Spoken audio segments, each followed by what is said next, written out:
আজকে আমরা অত্যন্ত ভারাক্রান্ত মন নিয়ে এই শোকসভায় এসেছি। Shafiul Alam Babu was a great son of Jagannathpur and Sunamganj. যেভাবে অনেকেই বলেছে তার কথা, মুজিব বলেছে, he was everywhere and he was a very polite and very able person to work for the Jagannathpur. Babu একটা ভালো ছেলে ছিল, সে আমাদের থেকে চলে গেছে। অত অমায়িক মানুষ ছিল, তার বয়স কোনোদিনও আমি দেখি নাই রেইজ হইতে, উচ্চবাক্য করতে। আমি তার সুখ কামনা করি। শফিউল আলম বাবু ভাই মৃত্যুতে আমরা শোকাহত পরিবারের সকলের প্রতি, এবং আজকে আমরা কিছু আলোচনা করব ওনার সম্বন্ধে। জগন্নাথপুর উন্নয়ন সংস্থা ইউকে কর্তৃক আয়োজিত আজকের শফিউল আলম বাবুর শোক সভায় সবাইকে আমার পক্ষ থেকে এবং আমার জগন্নাথপুর উন্নয়ন সংস্থার পক্ষ থেকে ধন্যবাদ জানাচ্ছি। উনি খুব ভালো লোক ছিলেন, অমায়িক লোক ছিলেন। আল্লাহ উনাকে জান্নাত ইনশাল্লাহ দেবেন। আপনারা সবাই উনার জন্য দোয়া করবেন এবং উনার পরিবারের জন্য দোয়া করবেন। Thank you. শফিউল আলম বাবু ভাই বিভিন্ন সামাজিক সংগঠনের সহিত জড়িত ছিলেন। তিনি আমাদের এই সংগঠনের 2 টার্ম জেনারেল সেক্রেটারি ছিলেন। তিনি গুড এফোর্ট রেখেছেন আমাদের এই সংগঠনের প্রতি। আপনারা জানেন তিনি he was very truly humble and polite person. He made an enormous contribution to our organization. I think he will be remembered with deep respect. So আমি তার যে পরিবার রয়েছে তার পরিবারের প্রতি আমি my deepest sympathy and condolences to the family who lost their loved one.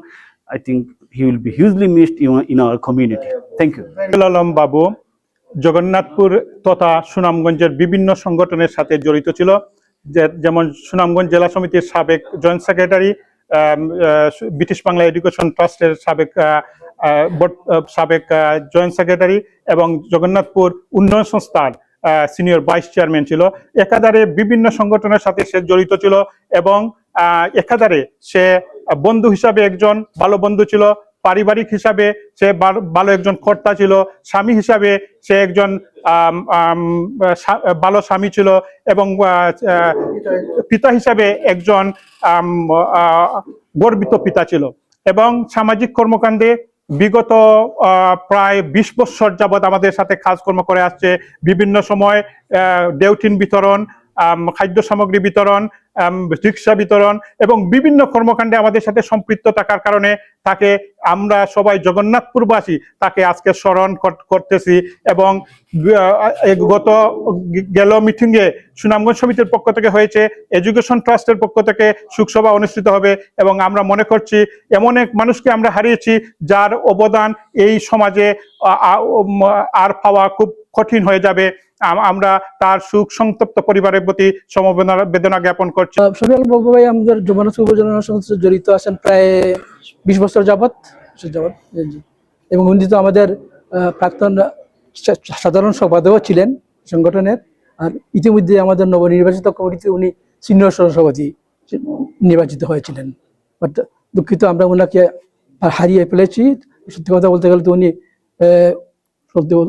অল্প বয়সী জি সংগঠনে এবং বিভিন্ন অন্যান্য সংগঠন আছে, আপনার সামাজিক সংগঠনে উনি জড়িত আছেন। উনি সাংঘাতিক অমায়িক, ভদ্র, নম্র, খুবই ভালো লোক ছিলেন। আমরা উনার মাগফিরাত কামনা করি, আল্লাহ উনাকে জান্নাতবাসী করেন। জগন্নাথপুর উপজেলা উন্নয়ন সংস্থা ইউকের পক্ষ থেকে সিনিয়র সহসভাপতি শফিউল আলম বাবুর আজকে শোকসভা ও দোয়া মাহফিল। কিছু সময় এখন শোকসভা এবং দোয়া মাহফিল অনুষ্ঠিত হবে এবং জগন্নাথপুরবাসীর পক্ষ থেকে আমরা উনার মাগফিরাত কামনা করি। আল্লাহ রব্বুল আলামিন শফিউল আলম বাবুকে যেন জান্নাত দান করেন। আমরা পরিশেষে ওনার পরিবার পরিজন যাতে এই শোক কাটিয়ে উঠতে পারে এই আবেদন আমরা রাখছি।